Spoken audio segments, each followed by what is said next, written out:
ముసళ్ళ పండుగ అని రేవంత్ రెడ్డిని పదే పదే మీరు అంటున్నారు. పా లెఫ్ట్ ఓవర్ చైర్ గుంజుకోవాలి, రైట్ ఓవర్ చైర్ గుంజుకోవాలని ప్రయత్నం చేస్తున్న ముఖ్యమంత్రి చైర్‌ను అని అంటున్నారు. అంటే పార్లమెంట్ ఎలక్షన్‌ల తర్వాత ఆగస్టు సంక్షోభం ఏమన్నా వస్తుందని మీరు అనుకుంటున్నారా? ఎందుకు నేను నిన్న మాట ఎందుకు మాట్లాడినంటే ఆగస్టు 15కి నేను రైతుల 2,00,000 రుణమాఫీ చేస్తా అని రేవంత్ రెడ్డి గారు ప్రకటించారు. నేను అడుగుతున్న ఆగస్టు దాకా ఎందుకు ఆగుతున్నావు అన్న? జూన్ 6వ తారీఖు ఎలక్షన్ కూడా అయిపోతుంది కదా. జూన్ 7 నాడు 2,00,000 రుణమాఫీ చేయి. ఎందుకు చేస్తలేవు? ఏం చెప్పిండ్రు మీరు? మీరు మీ డిప్యూటీ సీఎం బట్టి విక్రమార్క గారు మీడియాతో మాట్లాడుతూ ఎలక్షన్స్ అప్పుడు రకరకాల సందర్భాల్లో చెప్పింది. రేవంత్ రెడ్డి గారు చెప్పిన మాటనే చెప్తాను. నవంబర్లో లోన్ కట్టుకుంటే ₹1,00,000 మాఫీ అవుతుంది. ఒకవేళ తెలిసి తెలియక ఎవరైనా రైతు ₹1,00,000 లోన్ కట్టుకుని ఉంటే దయచేసి మళ్ళీ పోయి 2,00,000 లోన్ తీసుకోండి. డిసెంబర్ 9 నాడు నేను ముఖ్యమంత్రి అయినాక సంతకం పెట్టేది 2,00,000 రైతు రుణమాఫీ మీదనే అన్నారు. సరే డిసెంబర్ 9 పోయింది, జనవరి పోయింది, ఫిబ్రవరి, మార్చి, ఏప్రిల్, మే 9 కూడా పోనీ అన్న. జూన్ 9కి చెయ్యి. ఆగస్టు దాకా ఎందుకన్నా? జూలై ఆగస్టు దాకా ఎందుకు పోతా ఉన్నాం? మేము ఆయన మంచిగా ఉండాలనే కోరుకుంటాం, 5 ఏళ్ళు ఉండాలనే కోరుకుంటాం, ప్రజా తీర్పును మేము గౌరవిస్తాం. కానీ నీ పార్టీలో జరుగుతున్నటువంటి లెక్కలు ఏమున్నాయో నువ్వు ఆలోచించుకోమని చెప్తా ఉన్నాం. మేము ప్రజాస్వామ్య స్ఫూర్తిని గౌరవించి చెప్తా ఉన్నాం తప్ప మేము ఇంకొక రకమైనటువంటి సూచన చేయట్లేదు ఆయనకి. ఆయనతో మాకు సంబంధాలు, బాంధవ్యాలు అందుకంటే లేవు సార్. ఇకపోతే ఇంకొక ప్రశ్న ఏదన్నారు.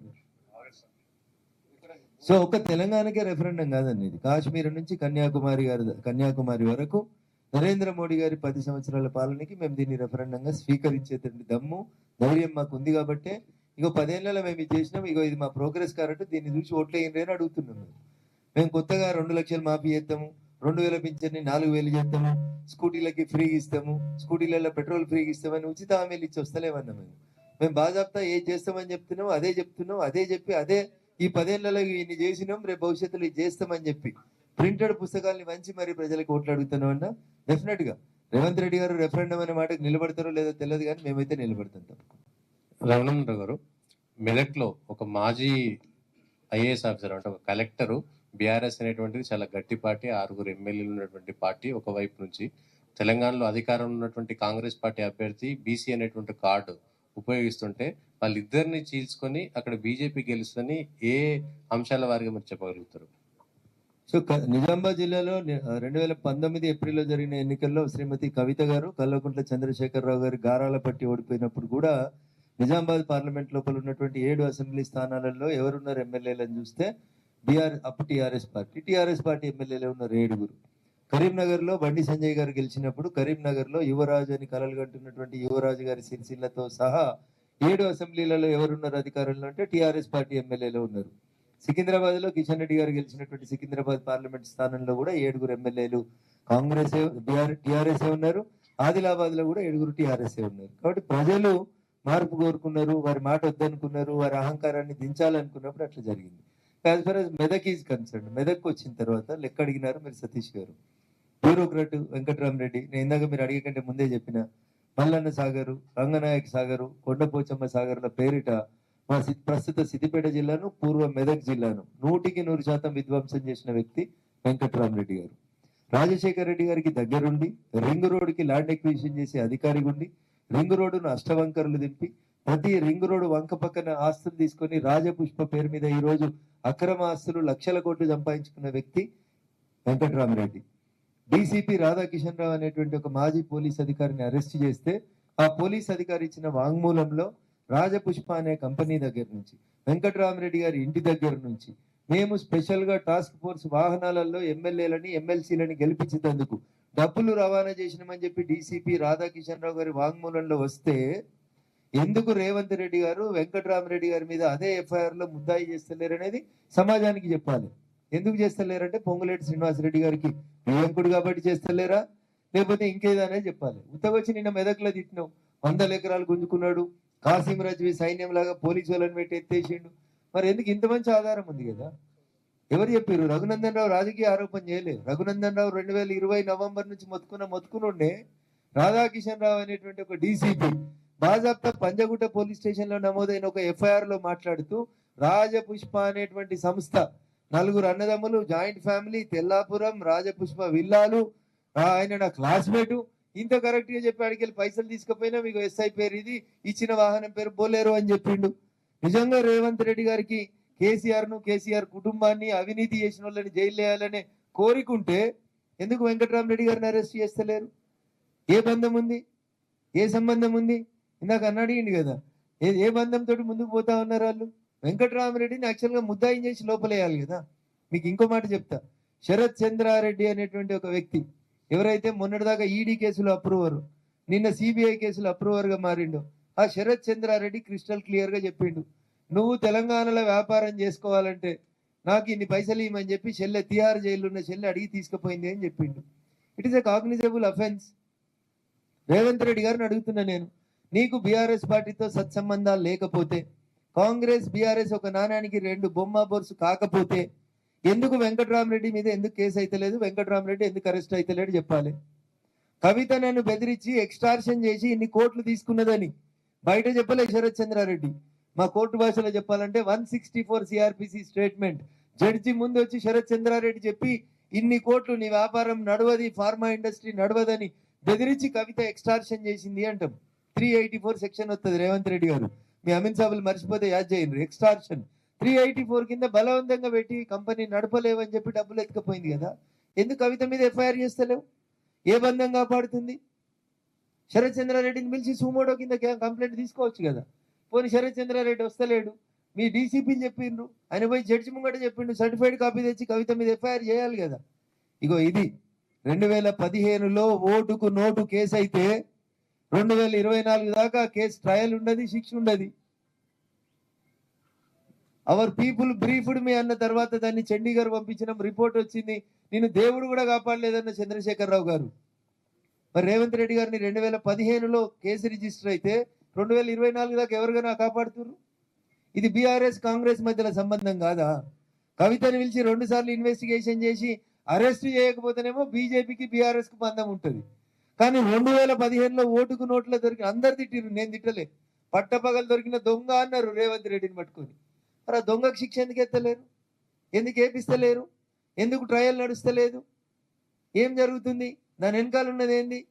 ఇది మేము మాట్లాడితే మీకు కోపం వస్తుంది. అలా అది కుట్ర కాదా? 2015లో దొరికిన పట్టపగలు ప్రపంచం చూస్తుండగా దొరికిన దొంగ అని మీ అధికారిక పేపర్లు టీవీలలో చూపించారు కదా. మరి ఎందుకు శిక్షేస్తలేరన్న? ఇవాళ ఎందుకు మాట్లాడుతూ ఉన్నారు? So this is the relationship between the Revanth Reddy family and KCR family. ఆ రెండు కుటుంబాల మధ్యలో సత్సంబంధాలు ఉన్నాయి కాబట్టి, వెంకటరామరెడ్డి గారికి పొంగులేటి శ్రీనివాసరెడ్డి గారికి సత్సంబంధాలు ఉన్నాయి కాబట్టి బ్లేటెంట్ గా బ్లాక్ అండ్ వైట్ పేపర్లు జడ్జిల ముందు ఉంటే కూడా కేసులు నమోదు చేస్తలేరు. ఏం చేసిండు వెంకటరామరెడ్డి? వెంకటరామరెడ్డికి మెదక్కి ఏం సంబంధం? 30 మంది కలెక్టర్లు పనిచేసిరన్న స్వతంత్రం వచ్చినాక మెదక్కి. ఆ 30లో వెంకటరామరెడ్డి ఒకడు. శతకోటి బోడి లింగాలలో ఆయన లింగం. 30 మంది కలెక్టర్లు పోటీ చేయలేదు. వెంకటరామరెడ్డికి ఎందుకు? In what way is connected with Medak district? ఎందుకు? మా భూములు గుంజుకున్నందుక? మా రైతుల్ని రాత్రిపూట పోలీసు వాళ్ళని పెట్టి కొట్టి తన్నించినందుక? తన ఇంటి దూలాలనే తన చితిగా మార్చుకున్న మల్లారెడ్డి శవం సాక్షిగా నీకు ఓటేయమని అడుగుతావా? రా, పోలీసులు లేకుండా ఒక్కసారి పోదాం మల్లన్న సాగర్ ఏరియాకి. ఎందుకు వేయాలి వెంకటరామరెడ్డికి? ఏం సంబంధం ఉంది వెంకటరామరెడ్డికి మెదక్ జిల్లాకి? ఏం చేసినావు కలెక్టర్గా నువ్వు మెదక్ జిల్లాకి? ఎన్నడన్నా సోమవారం ప్రజావాణి వస్తే, ఎవరన్నా చెప్పులు లేకుండా రాయితీలు ఎవరన్నా వస్తే ఒక్క ప్రజావాణి దరఖాస్తు చేసినావా చెప్పు? నువ్వు కలెక్టర్గా 7 ఏళ్ళు చేసినా అని చెప్తావు కదా. ప్రతి సోమవారం వచ్చిన దరఖాస్తులన్నీ అన్న, నువ్వు పరిష్కారం చూపించిన దరఖాస్తులన్నీ చేతనైతే ఒక వైట్ పేపర్ ఎల్లుండి నీ నామినేషన్ సందర్భంగా నేను మాట్లాడతాను నీ దగ్గర పెండింగ్ ఉన్న దరఖాస్తుని. ఇది వెంకటరామరెడ్డి చరిత్ర. చంద్రశేఖరరావు పుట్టిన గడ్డ మీద ఇడికే మేము హరీష్ రావుని అరువు తెచ్చుకున్నాం. పక్క జిల్లాకి వెళ్ళి, కరీంనగర్ జిల్లాకి వెళ్ళి 610 అమలు చేయాలని కొట్లాడే పార్టీ మెదక్ జిల్లాలో, కేసీఆర్ పుట్టిన జిల్లాలో ఎవరు దొరకలేదని కరీంనగర్కి వెళ్ళి హరీష్ తెచ్చి ఆల్రెడీ రుద్దింది కదా మా జిల్లా మీద. ఇలా వెంకటరామరెడ్డిని ఎందుకు భరించాలని అడుగుతుంది మా జిల్లా. పోరాటాల గడ్డ, అందరికి అన్నం పెట్టిన మా మెతుకు సీమలో ఒక్క ఉద్యమకారుడు దొరకలేదా కేసీఆర్? 14 ఏళ్ళ నీ ఉద్యమ సహచరులు, 10 ఏళ్ళ నీ ప్రభుత్వ పాలన తర్వాత మెదక్కేళ్ళు ఒక్కడు టీఆర్ఎస్ పార్టీ గుర్తు మీద పోటీ చేసినందుకు దొరకలుక అరువు తెచ్చుకున్నటువంటి వ్యక్తి నాతో ఏడ పోటీ పడతాడు? నాకు ఆయనకి ఏం సంబంధం ఉంటుంది? ఆయన ఇంకో మాట చెప్తున్నాడు, 100 కోట్లు పెట్టి నేను స్కూల్ కడతా, వైద్య కళాశాలలు కడతా, ఏదో చేస్తా అని చెప్తా ఉన్నాడు. నేను మీ ద్వారా వెంకటరామరెడ్డిని, మిస్టర్ హరీష్ని అడగదలుచుకున్న ప్రశ్న, 2021లో మీ మామ కాలు మొక్కి రూపాయి ఖర్చు లేకుండా ఎమ్మెల్సీ అయ్యండి వెంకటరామరెడ్డి. నిజంగా ఆయన 100 కోట్లు మా జిల్లాకి లేదా మెదక్కి ఇచ్చేది ఉంటే 2021లో ఎవరు వద్దన్నారు నేను? వెంకటరామరెడ్డి. ఎందుకు కట్టియలే నువ్వు స్కూళ్ళు, కాలేజీలు? ఎందుకు ఫ్రీ ట్రీట్మెంట్లు ఇప్పియలే? ఎందుకు ఫంక్షన్ హాల్ కట్టలే? 21 పోయింది, 22 పోయింది, 23 పోయింది, 24లో ఫస్ట్ క్వార్టర్ కూడా పోయింది కదా.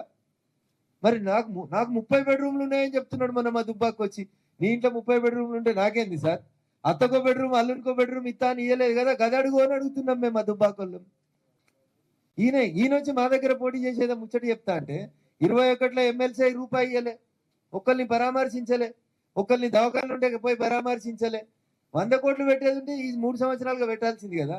ఇంకా 4 ఏళ్ళు ఉంది నీకు ఎమ్మెల్సీ పదవికి, ఇప్పుడు ఎందుకు యాదికి వచ్చినాయి 100 కోట్లు? ఇది బీఆర్ఎస్ క్యాండిడేట్ పరిస్థితి.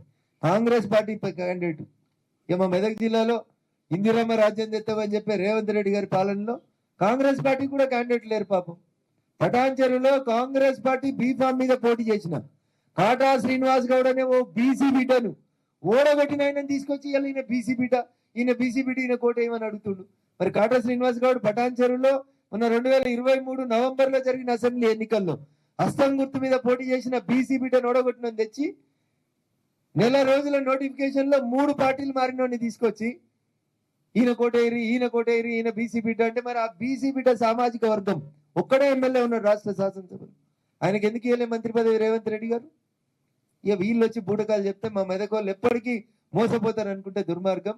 రఘునందన్ రావు 20 సంవత్సరాలుగా ఆ జిల్లాలో ప్రజల పక్షాన, పేద ప్రజల పక్షాన నిజాం షుగర్ ఫ్యాక్టరీ మూతపడితే కొట్లాడినాం, లేకపోతే అరవిందోలో బ్లాస్ట్ అయితే కొట్లాడినాం. ఆఖరికి నిన్న మన చందాపూర్ దగ్గర ఒక కంపెనీ వేలి కంపెనీలో కార్మికులు చచ్చిపోతే పోయి నిలబడ్డం. ఎక్కడ ఎవరికి నోరు లేది పేద ప్రజలు ఉన్నారో వాళ్ళ పక్షాన్ని నిలబడ్డం. అంగన్వాడీల గొంతైనా, ఆశాల గొంతైనా, ఆఖరికి స్కూళ్ళల్లో పొద్దుగలైతే టాయిలెట్లు క్లీన్ చేసే స్కావెంజర్లు 3,500 రూపాయల జీతగాళ్ళని తీసేస్తే కూడా ఎట్లా తీసేస్తావు కేసీఆర్ అని అసెంబ్లీలో అడిగినోడు రఘునందన్.